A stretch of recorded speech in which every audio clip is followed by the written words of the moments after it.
Welcome to the London Business School webinar series, Leading Through a Pandemic. I'm Julian Birkinshaw, Professor at London Business School, and I'm going to be your host for this entire series where we provide some big picture ideas and thoughts and opinions on the issues that we're all facing as we work through this crisis. Today, the topic is navigating a crisis, lessons from the Great Recession. And to present this topic, I'm delighted to welcome my colleague, Professor Ioannis Ioannou, who works with me in the Strategy and Entrepreneurship group at London Business School. Welcome, Ioannis. Hello, everyone. It's really great to be here with you today. Good morning, good afternoon, good evening. Well, good middle of the night, if that's the time zone you're in. And thank you for joining us. Julian, thank you very much for inviting me to be part of this series. I really appreciate it. You are most welcome. Without any further ado, I'm going to hand over to Ioannis now to tell us a little bit about how to navigate a crisis. Ioannis. Thank you very much, Julian. Allow me 1 second to load my slides. Here we go. First, I would like to acknowledge that many of you who are watching today are going through a period of high stress, of anxiety, of disruption, and profound uncertainty. But I would like to note that the pain is shared with all of us. All of us are in this together. And the fact that you're here today, tuning into this webinar and this webinar series about how to navigate the crisis only shows your own determination and your own resilience so as to overcome this crisis. So thank you for finding the time in the middle of this very challenging period to join us. What I would like to do in this webinar is to share with you some of my research with my friend and colleague, Caroline Flammer. In this research, we examined what companies did during the Great Recession of 2007-2009.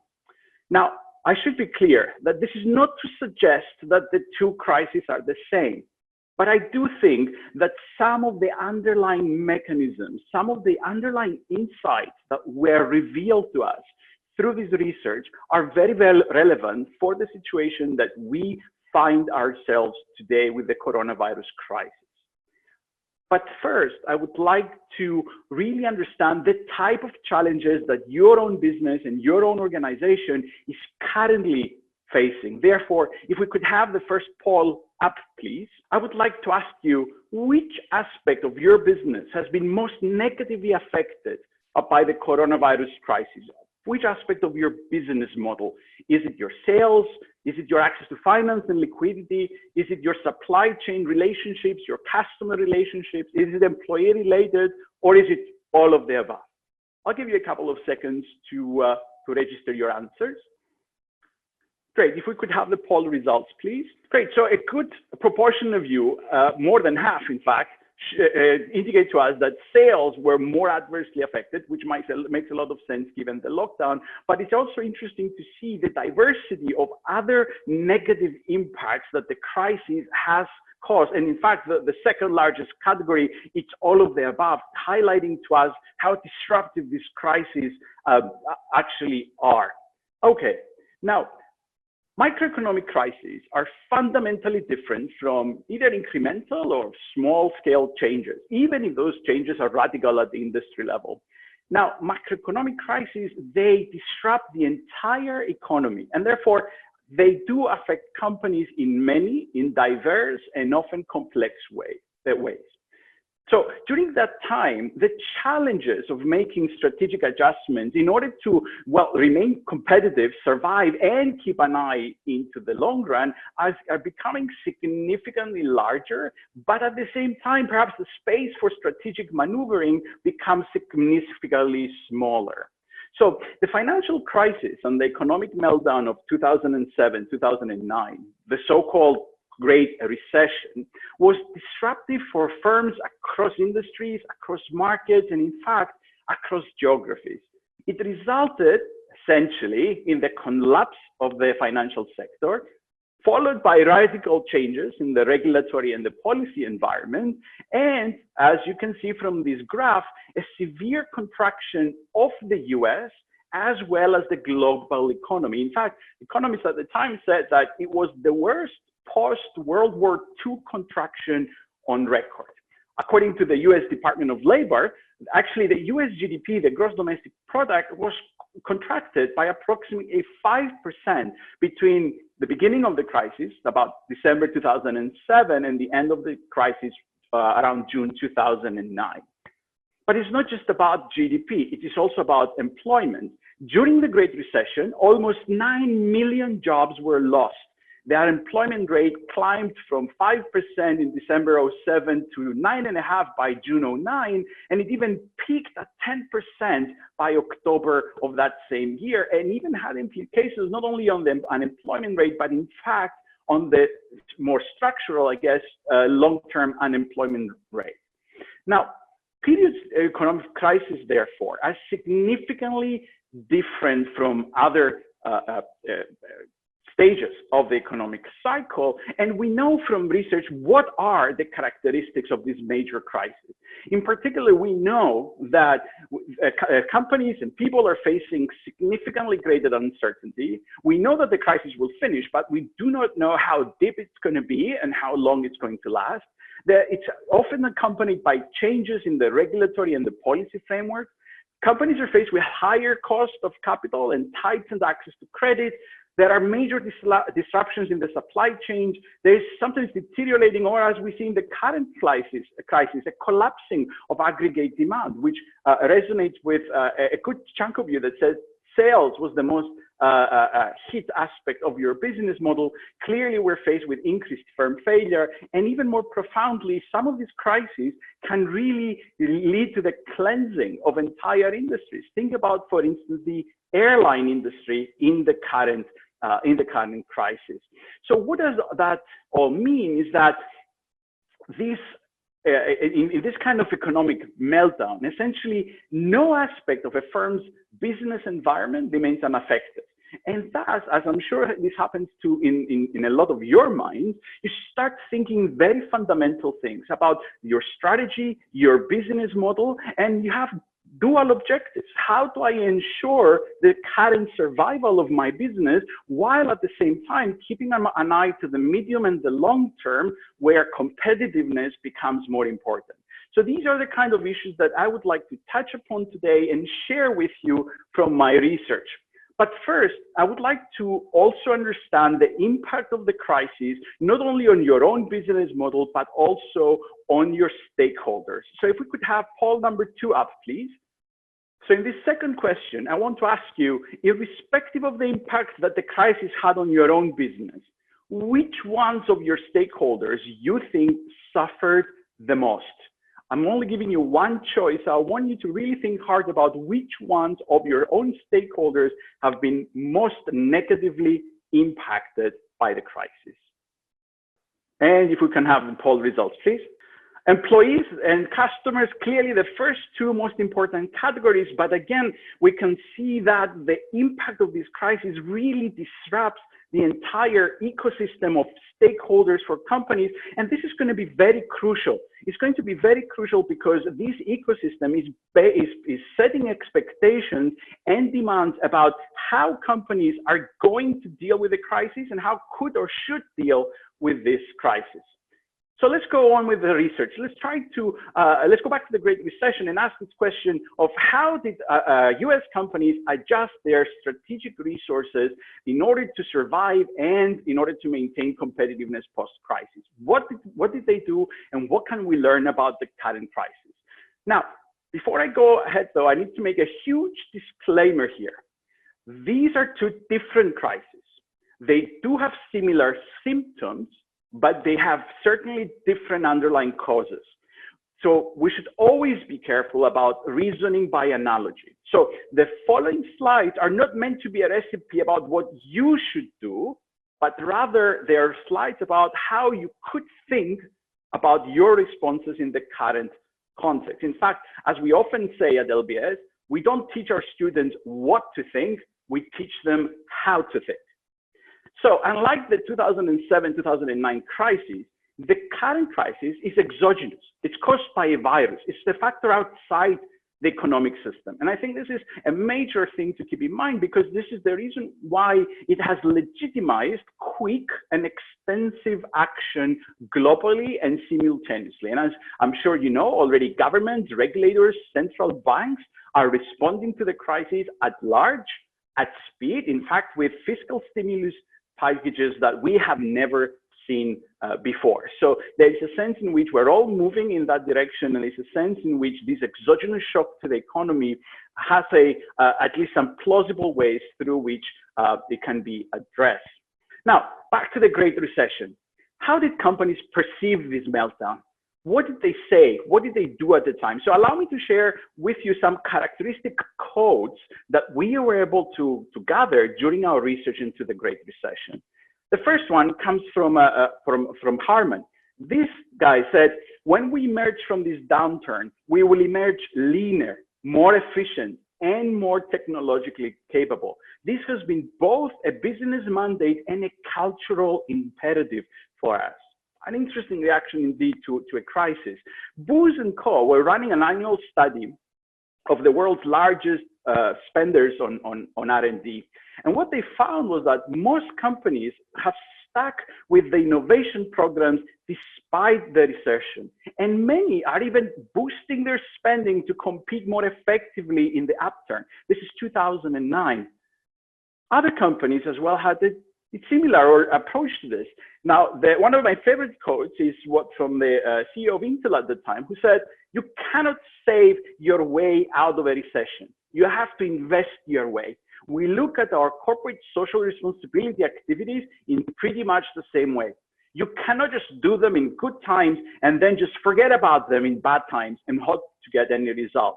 This fundamental trade-off about whether I save or I invest my way out of a recession is critical in terms of guiding our responses and to the crisis as well. And we're going to return to that. And finally, I would like to share a quote from the then at the time CEO of Starbucks, who said, in the midst of the Great Recession, now is a time to invest truly and authentically in our people, in our corporate responsibility, and in our communities. The argument and the opportunity for companies to do this has never been more compelling. So despite a lot of doom and gloom, we do see companies that what this code suggests essentially is that during the crisis, companies were taking a very careful look at the portfolio of their strategic investments, whether they were talking about efficiency, innovation, stakeholder relationships, social responsibility. All of those strategic investments were on the table, and they were really rethinking, how should my strategy look if I'm going to survive this, or if I'm going to be even more competitive, or at the very least resilient following the crisis. In other words, companies were realizing, as always, that in rapidly or sometimes fundamentally shifting environments, their ability to establish and maintain a competitive advantage will critically depend on continuously reconfiguring and adjusting their strategic resources to the new or to the fast evolving circumstances. But of course, this is easier said than done. In fact, one of the major challenges of an economic meltdown is that it exacerbates resource constraints. You might not have enough resources to pursue competitive advantage or even survival. Therefore, companies might need to sometimes divest at least some of their resources in order to maintain cash, in order to maintain liquidity, and therefore ensure survival in the short run. But you know, it's also a balancing act, right? Because how do you know which resources to divest? What if you divest too many of your resources, and in so doing, jeopardize your company's ability to be competitive following the crisis? And it's not clear at the beginning, at the get-go, what companies should do, because whether companies would decrease, maintain, or even increase their strategic investments is not obvious, because that's the problem with economic meltdowns, right? They present both challenges as well as opportunities. For instance, on the one hand, an economic crisis, of course, can severely undermine a company's ability to undertake investments exactly because of those liquidity constraints. And therefore, as we have seen in the Great Recession, companies may lay off employees. They might postpone or entirely divest from physical assets. They might postpone or cancel research and development projects, or entirely eliminate social responsibility programs, again, in order to maintain those cash flows. Other companies will likely reduce the scope of their activities in order to reduce their operating costs and to mitigate the conditions, as much as possible, of course, to mitigate the conditions that lead to this deteriorating performance. Now, others might focus a lot on efficiency, and they might try to reduce excess capacity. Look what was happening in the airline industry, where slowly but steadily they were grounding their fleet.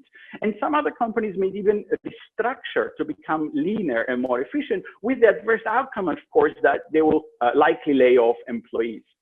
On the other hand, though, there is a positive silver lining, is that the crisis can also present an opportunity for companies to expand their investments. This is the second part of what the CEO of Intel said. You can save your way out, but you can also invest your way out of the crisis. For example, an economic crisis can generate opportunities to buy new equipment at lower cost, hire employees at lower wages, or companies can simply invest in their innovative capabilities and their stakeholder relationships to strengthen their competitiveness. So these trade-offs are very fundamental, because although companies may well have an eye into the future, in the present they might need to cut investments. Their existing investments might become profoundly more uncertain and therefore more risky, and they always run the risk of exclusively switching into survival mode and forgetting about the future. All this to say that companies in the midst of crisis, they face this fundamental trade-off in terms of staying true to the mission, staying true to the purpose of the company, as opposed to running short-run profitability, in this case, short-run liquidity. Now, allow me to then try to understand a little bit how your own organization responded. If we can have poll number 3 up, please. What has been the first reaction of your organization in the coronavirus crisis? Did you lay off employees? Did you freeze or suspend investments in tangible resources? Did you freeze or suspend investments in your R&D projects? Did you do the same for your stakeholder relationships? Did you have to cut down on all of the above? Or are you still haven't decided what your strategic response would be? Great. Can we see the results, please? We have done none of the above. It's the first answer. So you are at the right place. You are definitely at the right place with this webinar, because this is exactly what we're trying to explore. But I also see that a good percentage of you were already suspending or freezing investments in intangibles. It's very interesting to see that apart from the R&D investments, the laying off of employees is the last of your choices, which again signifies a very fundamental difference if we see the layoffs of the Great Recession. And we're going to get back to that, because it's increasingly linked to how companies perceive and how companies react to this current recession. So let's go back to the study. Let's go back to the study of the Great Recession. What did we find? So first, we got data on a huge number of publicly traded companies in the US, 3,500 of them. And in order to understand how they change their strategic resources, we break down those resources into 4 big buckets. First of all, the workforce, or broadly the human capital. Second of all, capital expenditure, in order to really understand what they did in terms of physical assets. And we're going to try to capture intangibles in 2 ways. First of all, with innovation capability, and therefore investments in research and development. And we're going to use the KLD index, because we really want to understand how did companies change their investment in their stakeholders during this time. So the KLD index is a widely used measure of a company's environmental, social, and governance, or also known as ESG or CSR performance. So what did we find in this study? Well, first of all, and even as perhaps a sanity check, given what we know from the macro data on the Great Recession, clearly companies reduced their workforce and they reduced their investment in capital expenditure. But here's the thing that at least we found surprising. In the midst of this crisis, on average, companies maintained their investments in R&D, in other words, in innovation capability, and they maintained their investments in terms of their stakeholder relationships. In other words, if we think about this strategically, what companies did on average is that they responded to the crisis by a 2-pronged approach. They saved their way out of the crisis by reducing their workforce and their capital expenditure, and they invested their way out of the crisis by maintaining, in other words, their investment in both their innovation capability as well as in their stakeholder relationships. Why, you might ask? What do we learn from this? What do we learn about this strategic reconfiguration of resources, of both saving and investing into stakeholder relationships and innovation capability? I'll give you a hint. In times of crisis, intangible resources and capabilities become particularly valuable. And allow me to elaborate on why we thought that was the case and what is it that we found out from this research that we did. So here's a critical takeaway. To sustain a competitive advantage during as well as beyond times of crisis, the company's investment in their strategic resources essentially have to balance out the sustainable competitive advantage of the medium to the long term with the necessary and unavoidable adaptation to the short-run economic disturbances that they're facing in the midst of the crisis. The evidence that we uncovered in this study suggests that in order to strike that balance between maintaining your investments in intangibles and surviving the long term is critical. And this is critical because those intangibles help companies become, as you see in the slide in front of you, more efficient and innovative. They enable companies to adapt more easily to the disrupted environment, and they enhance organizational resilience. This is exactly the mechanisms that, more so than ever in the midst of the crisis, are activated when a company is maintaining its investments in those intangible assets. I would like to go in a bit more detail into these three buckets of reasons that companies and executives need to focus on and profoundly understand why they matter, particularly so in a time of crisis. Now, first of all, effectiveness, efficiency, and innovativeness. In particular, companies that maintain their stakeholder relationships and their R&D investments in times of crisis. And remember, times of crisis are also times of scarcity, right? May enable companies essentially to find new ways to become more efficient. In other words, to do more with less. In fact, in 2009, Booz & Company did a survey, again, in the midst of the Great Recession. And what they found was that virtually all companies that were surveyed enhanced their innovation processes so as to align their product development with the changing economic reality and try, at least to the extent possible, to increase the return of their R&D investments.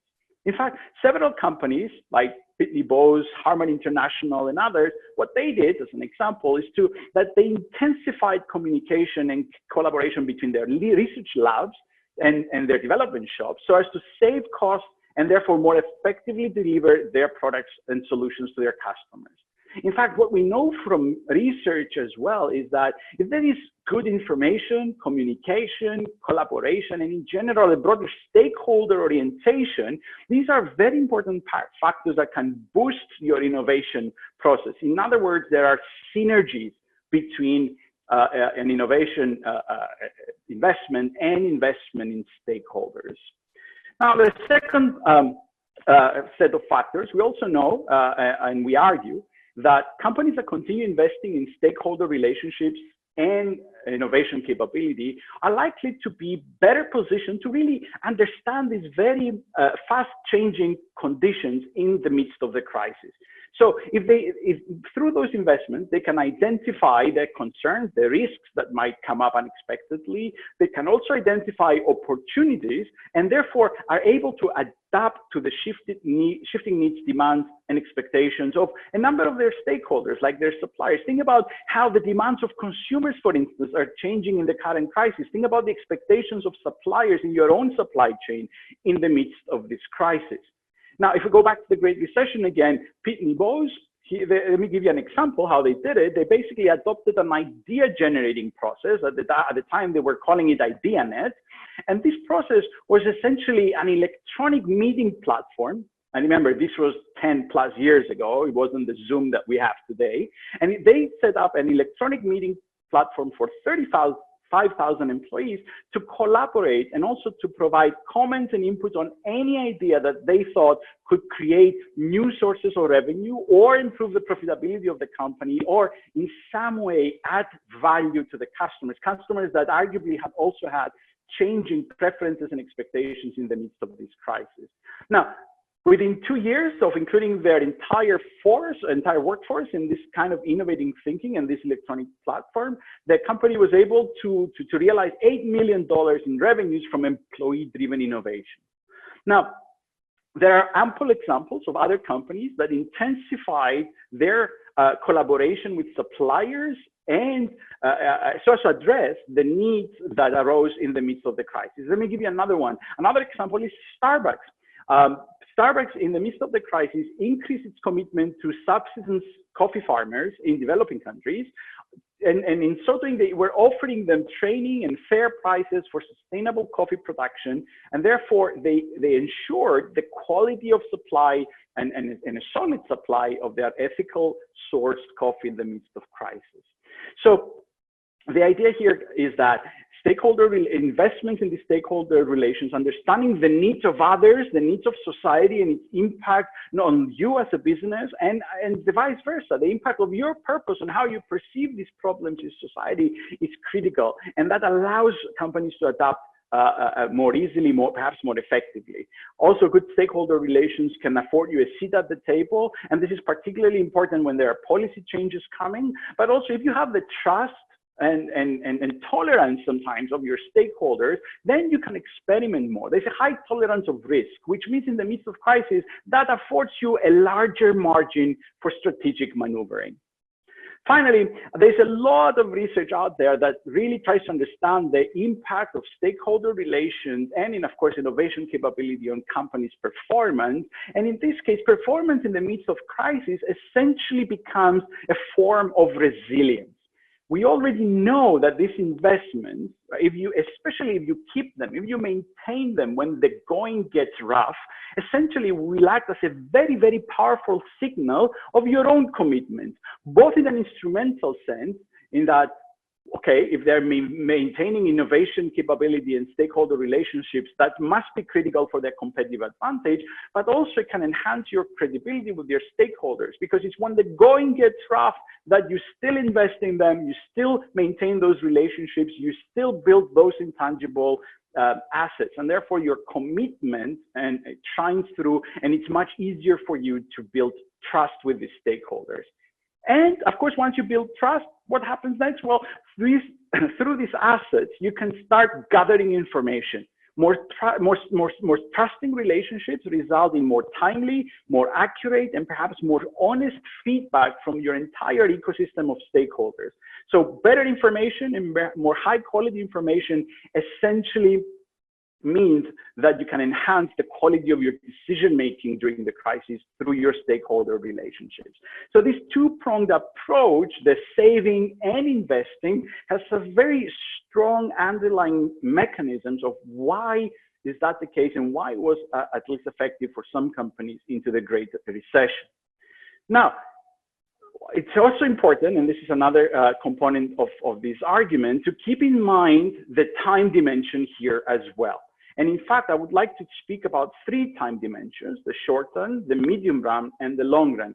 Some of this thinking comes from a virtual special issue of the Strategic Management Journal, which was literally released a couple of days ago, trying to aggregate the current knowledge that we have about crisis and how can we spark more research, but also advise managers of what is it that we currently know. So 3 time horizons. The first one, of course, is the short run, dealing with the cash flow. This is the most common response of companies, but also I should highlight is that it's not the only option. It might be necessary, it might be unavoidable, but managers should be acutely aware that as you retrench, as you cut, you are going to reach a point where at the same time you're going to be undermining you're going to be eroding your assets, your capabilities, and even the culture perhaps of your business for the medium term. Instead, companies, in addition to the short-term considerations, should also take into account what's going to happen in the medium and in the long run. Now, preserving, in other words, maintaining your strategic resources, it can be an effective strategy for the medium term. This is because in the crisis is still ongoing, the dust has not settled, and it might be too early to go to the renewals, to the strategic renewal and innovation stage. Why? Because preferences are still evolving, relationships are still evolving. So it might be a shot in the dark if you too quickly proceed into the innovation stage. But then managers should also keep in mind the third time horizon, which is of course about the long run, where the crisis is going to change a lot of things in the environment, is going to shift demands and expectations of stakeholders, and in fact, sometimes to find new ways to maintain revenue or to maintain those relationships, it would be fundamentally important to think about stakeholder relationships and innovation capability so as to have a business model that is fit for essentially a changed world that the crisis has left behind. Now, the crisis will finish, and there's a question about, well, in the Great Recession, how effective were these strategies? In other words, how well or how badly did companies perform in the recovery period?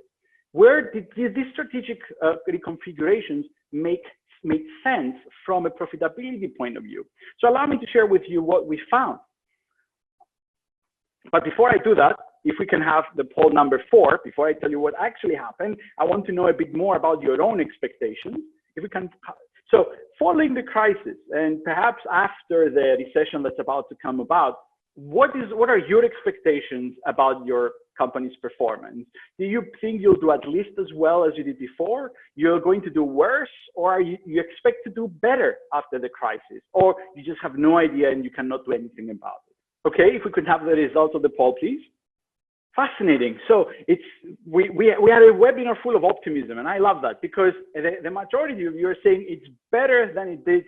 It will be better than it did prior to the crisis. So it's fantastic to see that degree of optimism and expecting perhaps a quick rebound of the economy and thus a better performance. Although some of you are indeed worried that your performance is going to be worse or as it was before the crisis, and some of you are still wondering how this is going to play out. All, of course, valid answers, and all perhaps also reflecting a degree of optimism or perhaps a degree of pessimism about the impact of this crisis. Now, let's see what actually happened.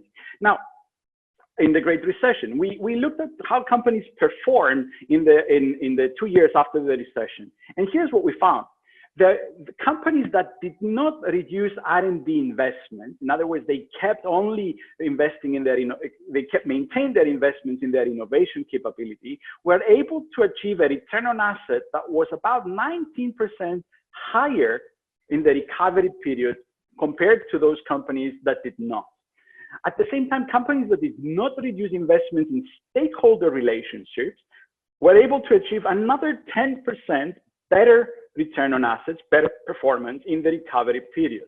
But what is critical is that we found that in the post-crisis performance, the post-crisis performance was even higher for those companies that followed the two-pronged approach. In other words, those that saved their way by, those that saved their way by reducing workforce and CapEx, but maintained their innovation capability and investments in stakeholder relations. In other words, the evidence that we found from the Great Recession suggested to us that stakeholders and innovation are crucial for sustaining a positive economic profit and perhaps a positive outlook during as well as after the crisis.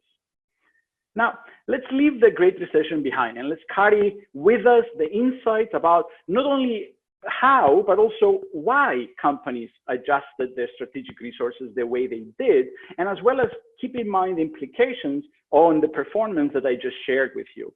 Now, we've talked a lot about stakeholder relations in this webinar, and I would like to now highlight that building a strong, deep stakeholder relationship essentially reflects the idea of responsible capitalism, the idea that the corporate world has a broader social responsibility.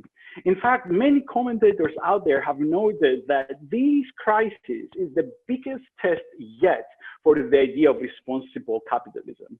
And it is true that even in the midst of this crisis, the executives, the CEOs, the business people carry important decision-making power, even though, and we know and we understand that it's going to be difficult to keep everyone happy. There are stakeholder demands and expectations that are difficult to meet or that are even conflicting with each other. And the third thing to keep in mind here is that companies alone, or even governments alone, or anyone alone, is going to resolve this crisis. Quite the opposite. We would need a profound level of collaboration across the private sector, the public sector, civil society, to all come together to deal with this, and internationally, of course, to deal with this crisis. So building this kind of strong relationships essentially will reflect a company's ability to implement its goal, its mission, its purpose, and how that translates into stakeholder relationships. But again, as we said, this is not easy to do. So I would like to firstly understand in the next and final poll about your expectations. So if we can have poll number 5 up, please. So I would like you to tell me, in the current crisis, my organization finds it, is it easier? Is it more difficult? Is it as hard as it was before the crisis? Or you're just focusing on the survival and you're not thinking about purpose right now? If we can have the results of the next poll, of poll number 5, please. So reflecting the trade-offs that we started about, most of you said that this is going to be much more difficult to maintain the purpose. But I'm hoping that some of the discussions and the insights that I shared with you today will essentially reflect the kinds of considerations, the kind of framing from the problem that you need to do in order to address as best as possible this potential conflict or trade-off between the difficulty of following purpose and following the mission of the companies, of your own company. Now, since the very beginning of this crisis, we have seen a number of companies stepping up and making considerable investment with the explicit goal of not only protecting and shielding their own stakeholders, but in fact, these companies are really doing their best to bring their own resources and capabilities to the table in order to meet urgent and immediate societal needs. And what we're seeing in the current crisis, and it's a bit different actually than the Great Recession, is that not only society at large, but also governments, regulators, policymakers, all of us have high expectations about the role that business can play in this crisis. And I'm pretty sure there's an abundance of examples out there. I just wanted to mention a few companies like Louis Vuitton, switching to making hand sanitizer, Airbnb housing COVID-19 responders, Amazon making money available as a relief fund for its own workers, but also for small businesses, not only in the vicinity, but also in the entire supply chain of the company. Another thing to note is that the world is watching. There is a profound degree of transparency and indeed an accountability in terms of how companies respond to the crisis. Here, Just Capital is actually collecting, and they call this the corporate response tracker. They're actually collecting and making public and transparent the responses of companies. What have companies done, especially when it comes to employees, but also broadly in terms of their stakeholder relationships? What have they done in the midst of this crisis? So this level of transparency and accountability, of course, reflects these demands and expectations, but also clearly puts pressure on companies about what they should or should not be doing. Now, in my final couple of slides, allow me to not just summarize, but what we learned from the Great Recession, but I wanted to translate those insights into a couple of questions that, in my humble opinion, I think that CEOs could and perhaps should be asking today, because I always thought and I always believe that we're halfway towards addressing a problem if we structure it the right way and if we start asking the right questions. So in that spirit, I think that CEOs should be asking, what can I do to ensure that my company's purpose, mission guides and inspires and is fully consistent with my company's short and long-term actions? Second question, how can my company's resources and capabilities be utilized for improving now the collective well-being, but also for addressing the most urgent societal needs? What can my company do to shield its stakeholder ecosystem, to shield my stakeholders, my employees, my suppliers, my customers during the crisis, but also in the long run, because these intangible assets are certainly for the long run. And how do I ensure that survival mode and the instinct to only protect profits now does not hijack the long-term stakeholder-oriented decision-making mechanism that is necessary for survival in the long run? I would like to finish up with a quote that, of course, we all recognize there are no easy answers to these questions. These are difficult problems to tackle. They're not easy problems, but I'm personally very encouraged and, in fact, very optimistic when I see so many corporate leaders stepping up to the challenge, when I see corporate leaders like Paul Polman grasping the problem in its right dimensions and trying to motivate and inspire others to do the same. In fact, he said, the greatest business leaders would play a longer game to serve the societies which cost them in this moment of great need, offering people security and stability as an antidote to panic and fear. And my last slide, as the famous economist Paul Romer said, a crisis is a terrible thing to waste. It is precisely in moments of crisis that diamonds shine in the mud. It is precisely in periods of crisis that visionary companies and visionary leaders are not only able to think long-term, but they also realize and they in fact cherish the deep embeddedness of their organizations within the broader social environmental context. So this crisis will be over, but I'm hoping that your business, your organizations will be the ones that survive, that thrive, but importantly, they're going to be the ones that lead on the path towards a more responsible capitalism. Thank you so much for your attention. I really, really look forward to your questions in the Q&A session. Julian, over to you. Thank you, Ioannis. That was terrific. So lots of questions as always. And indeed, with more than 2,000 people involved, you can imagine that I'm not going to get to all of the questions. But let me start with some closer to your research itself, and then I'll move to some of the bigger issues. So lots of people very interested in pushing you on how you got the results you did. Have you got a survivor bias in your analysis? What industries? I mean, I'm not saying you should answer all these questions now. Perhaps we can just give our listeners a link to the academic paper behind this. I know it was high quality research. But perhaps one very specific question. Your data is looking at US firms, large US firms. A lot of people are saying, well, how does that apply to Europe, to emerging economies, the rest of the world?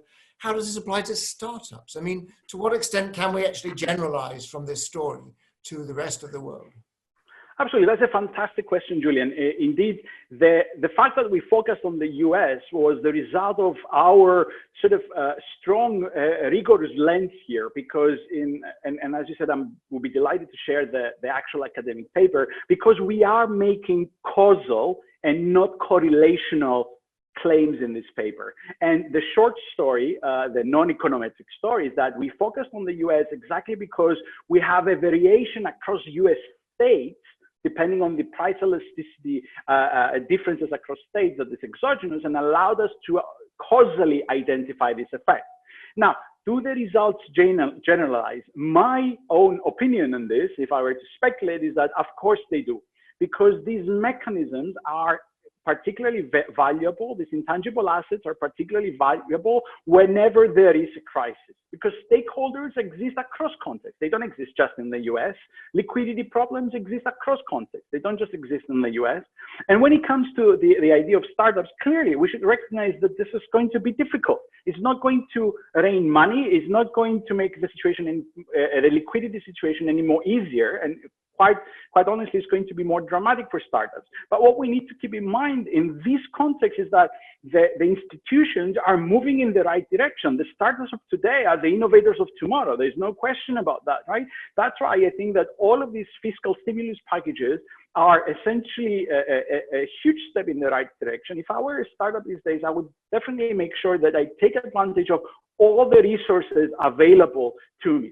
Now, the last thing I'm going to note, especially when it comes to stakeholder relations, and this also touches a lot of your own work, Julian, on agility. The idea here is that these are smaller organizations. They can more swiftly, perhaps, move, adjust, change decision-making processes and structure, and more directly, perhaps, show that commitment to their stakeholders. If it's a big customer, if you are a small supplier in Walmart, clearly, you would expect that Walmart is going to account for your own liquidity and keep you afloat for after the recession. So I think that the ideas here, as opposed to the context, do transfer geographically and across time. So the big idea is, as I see it, is that you make an investment and there is a time horizon over which you get the return on an investment, and particularly these intangible investments, particularly in relationships and so forth, it takes such a long time to get the return on them that kind of dropping those relationships in a crisis is bad.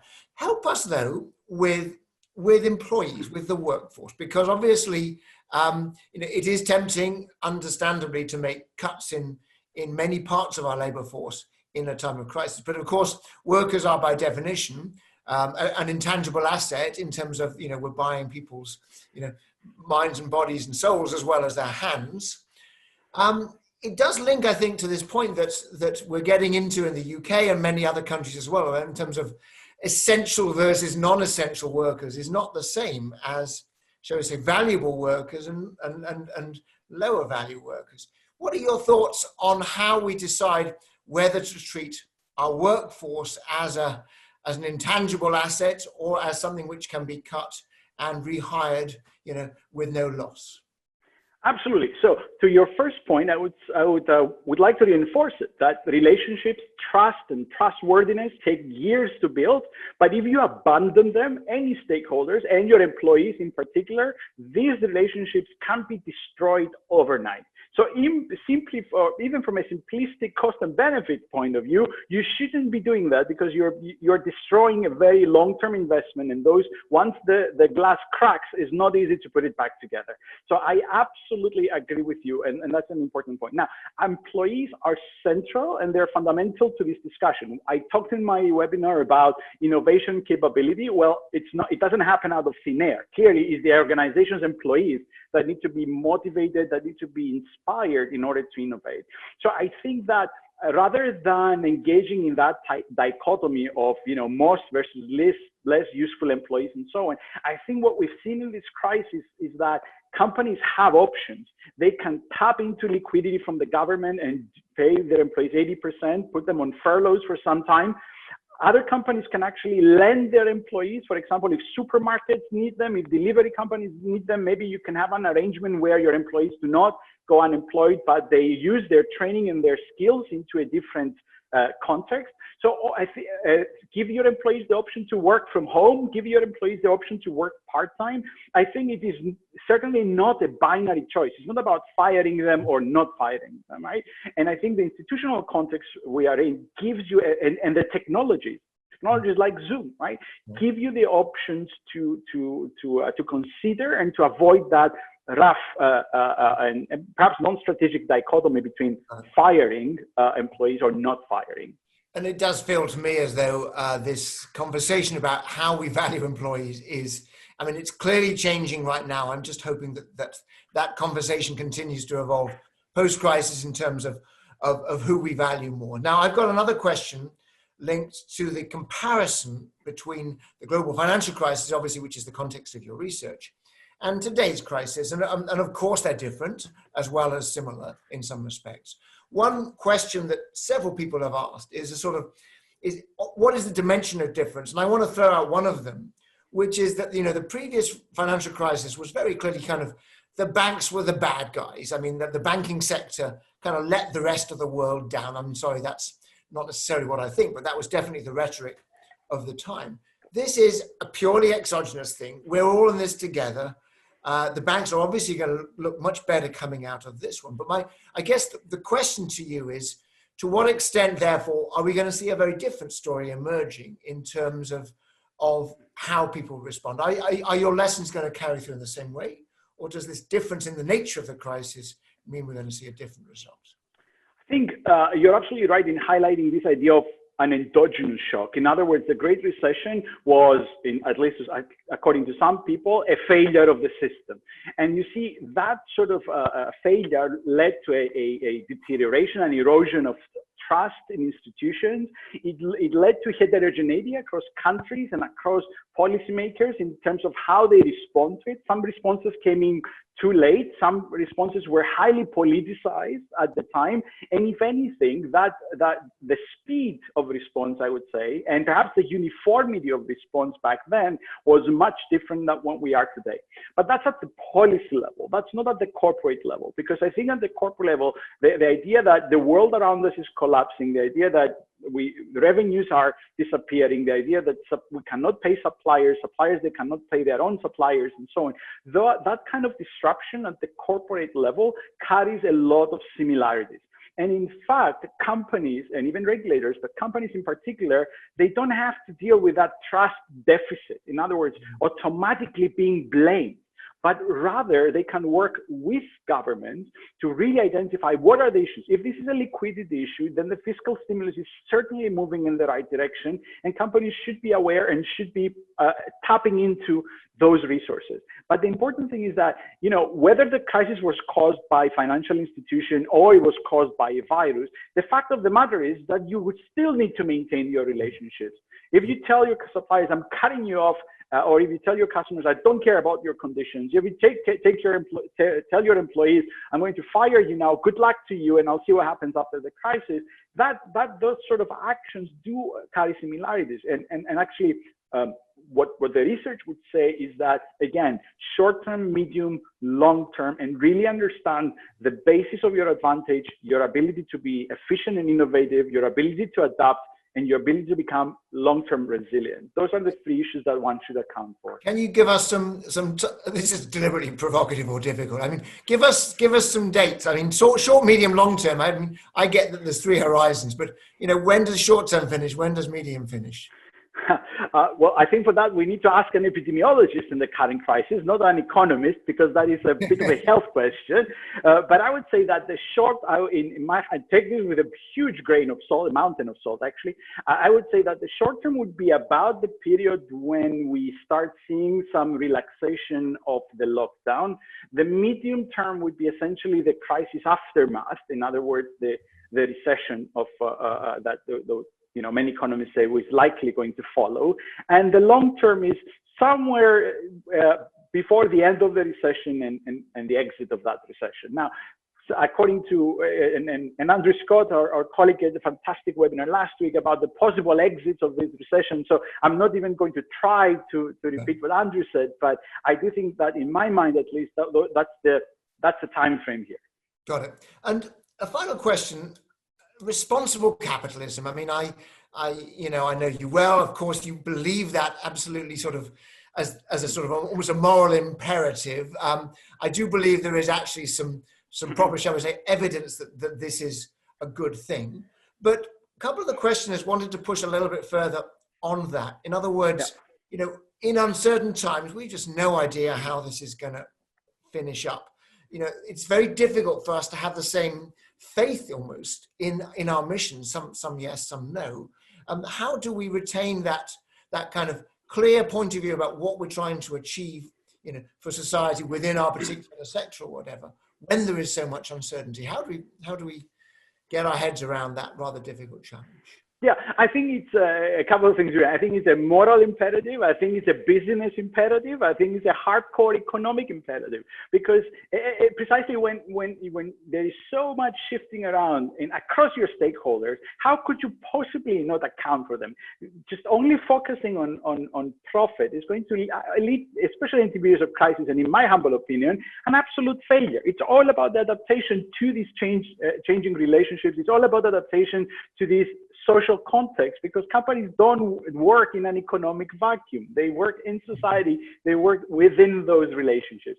It is going to be difficult, but that's why I said that this is the ultimate test for responsible capitalism. And I actually agree with those commentators, because it is when the going gets rough that your commitment, if it's true, if it's genuine, if it's authentic, is going to shine through.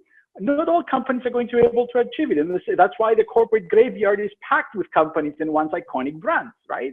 So many companies are going to strive to do that and try to achieve that. And it's only the best ones that are going to navigate this by this profound engagement with stakeholders, understanding their materiality, their needs and expectations.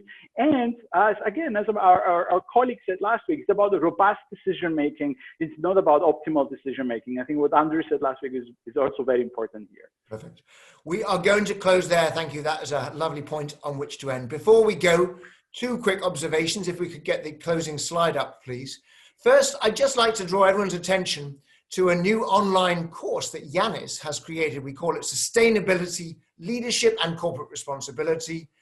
You can find that through the london.edu website. It's an all virtual course. It is perfect for today's locked down world.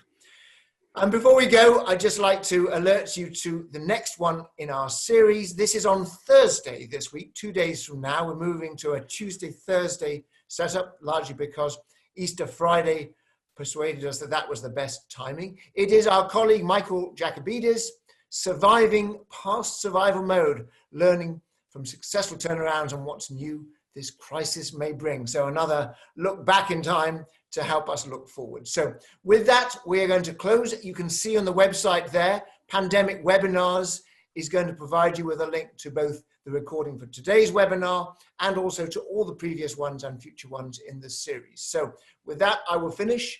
I look forward to seeing you again this Thursday. Thank you and have a good rest of the day. Thanks.